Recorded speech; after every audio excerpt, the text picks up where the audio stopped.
নাহমাদুহু ওয়া নুসাল্লি আলা রাসূলিহিল কারীম। হয়তো মুসলিম যুব সমাজ ও সকল মুসলমানদের জন্য সবচেয়ে ক্ষতিকর বস্তু হলো গুনাহের কাজে ডুবে থাকা। নিশ্চয়ই গুনাহ মানুষের জন্য ক্ষতিকর কীট পতঙ্গের চেয়েও ভয়াবহ। গুনাহ মানুষের অন্তরে এমন পর্দা ফেলে দেয় যা তাদের ইতিবাচক মনোভাবকে দূর করে দেয়। ফলে গুনাহগার মানুষ উপদেশ শুনলেও আমল করে না, উপদেশবাণী পাঠ করলেও উপদেশ গ্রহণ করে না, এমনকি কোরআন তেলাওয়াত করলেও বিনয়ী হয় না, চোখ থাকতেও যেন দেখতে পায় না। এসবের একমাত্র কারণ হলো গুনাহের কাজে ডুবে থাকা। এজন্য রাসূল সাল্লাল্লাহু আলাইহি ওয়াসাল্লাম এক হাদিসের মধ্যে বলেন, মুমিন যখন গুনাহে লিপ্ত হয় তার অন্তরে একটি কালো দাগ পড়ে যায়। যদি সে তাওবা করে বিরত থাকে এবং ইস্তেগফার পরে তার অন্তর সাফ হয়ে যায়।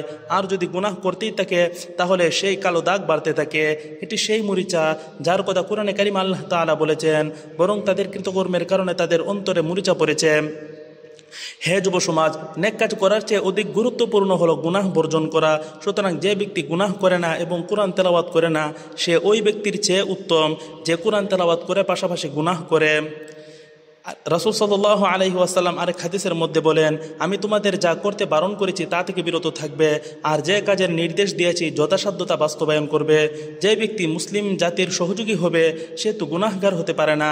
হযরত উমর রাদিয়াল্লাহু তাআলা আনহু তার সৈন্যবাহিনীকে ওসিয়ত করতেন, তোমরা আল্লাহর রাস্তায় থাকাকালে আল্লাহর অবাধ্যতায় লিপ্ত হইও না। আর সবচেয়ে ভয়াবহ হলো সেই গুনাহ যা নিয়মিত করা হয়।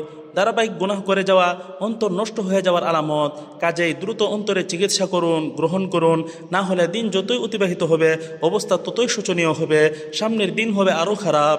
হে যুবক যুবতী ভাই ও বোনেরা, মনে রাখবেন আপনার গুনাহ থেকে সরে আসা, ভবিষ্যতে গুনাহে লিপ্ত না হওয়ার ইচ্ছা, দৃঢ় ইচ্ছা এবং অতীতের কৃত গুনাহের জন্য লজ্জিত হওয়া আপনার জীবনে নতুন এক উজ্জ্বল অধ্যায়ের সূচনা করবে। আল্লাহ তাআলা আপনাদের যাবতীয় গুনাহ মোচন করবেন, তিনি স্বীয় বান্দার তওবা কবুল করবেন, সকল গুনাহ মাফ করে দেন এবং যারা তার নৈকট্য লাভ করতে চায় তিনি তাদেরকে কাছে টেনে নেন। তিনি অনেক বড় মহিমাময়। অতঃপর আজকের তাওবা কালকের জন্য রেখে দেবেন না, এমনকি এই মুহূর্তের তাওবা পরবর্তী মুহূর্তের জন্য রেখে দেবেন না। কারণ আত্মা একবার বের হয়ে গেলে আর কখনো ফিরে আসবে না। আত্মা তো মাত্র একবারই বের হয়, আর মৃত্যু কোনো অবস্থাতেই সামান্য সময়ের জন্য বিলম্বিত হবে না। আল্লাহ তাআলা তাওবাকারীদের প্রশংসাই বলেন, সুম্মা ইয়াতুবুনা মিন করিবিন, তারা খুব জলদি তাওবা করে। অর্থাৎ গুনাহ হয়ে গেলে তারা তাওবা করতে দেরিও করে না, ফলে তারা অবিরাম গুনাহগারীদের অন্তর্ভুক্ত হয় না। দুআয় বেশি বেশি তাওবা ও ইস্তেগফার করবেন যেন আল্লাহ তাআলা আপনাকে মাফ করে দেন। আপনার গুনাহ ও অন্যায়সমূহ গোপন রাখবেন, কারণ আল্লাহ তাআলা তাওবা কবুলকারী, দোয়া কবুলকারী। নিঃসন্দেহে তিনি আপনার দোয়াও কবুল করবেন।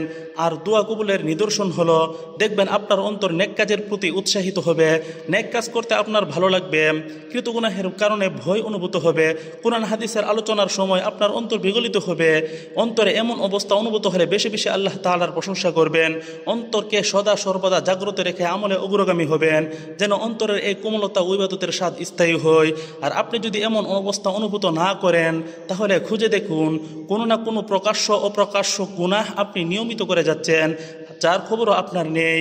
কখনো কখনো গুনাহ হয় দৃষ্টির মাধ্যমে, কখনো গীবতের মাধ্যমে, কখনো অবৈধ গান বাজনার মাধ্যমে, কখনো অবৈধ গান বাজনা শোনার মাধ্যমে, কখনো পিতামাতার অবাধ্যতায়, কখনো রাগের মাধ্যমে, অথবা অন্য কোনোভাবে, যা গুনাহ হওয়ার উপলব্ধি হয়তো আপনার অন্তরে নেই। গুনাহে সগীরার ব্যাপারে সতর্ক থাকবেন। সগীরা গুনাহ ধীরে ধীরে অন্তরে প্রবেশ করে এক পর্যায়ে পাহাড়ের আকার ধারণ করে। সগীরা গুনাহ বারবার করলে সেটাও কবিরা গুনাহে রূপান্তরিত হয়। মনে রাখবেন, তাওবা করলে যেমন কবিরা গুনাহ কবিরা থাকে না, অনুরূপ বারবার সগীরা গুনাহে লিপ্ত হলে সেটি আর সগীরা থাকে না, কবিরায় পরিণত হয়। রাসূল সাল্লাল্লাহু আলাইহি ওয়াসাল্লাম এক হাদিসের মধ্যে বললেন, তোমরা ছোট ছোট তুচ্ছ গুনাহ বর্জন করো। ছোট গুনাহ ওই সম্প্রদায়ের মতো যারা কোনো উপত্যকায় আসার পর একজন একটা লাকড়ি নিয়ে আসে, আরেকজন আরেকটা লাকড়ি নিয়ে আসে, অবশেষে এই লাকড়ি দিয়েই তারা রুটি রান্না করে ফেলল। তোমরা ছোট গুনাহ বর্জন করে চলবে, কারণ ছোট গুনাহ মানুষকে ধ্বংস করে দেয়। ছোট গুনাহ হলো যেসব গুনাহ মানুষের দৃষ্টিতে ছোট, আর ছোট হওয়ার কারণে মানুষ তা থেকে খুব একটা সতর্কতা অবলম্বন করে না। এক পর্যায়ে সেই ছোট গুনাহটাই বিরাট আকার ধারণ করে তাকে ধ্বংস করে ফেলে।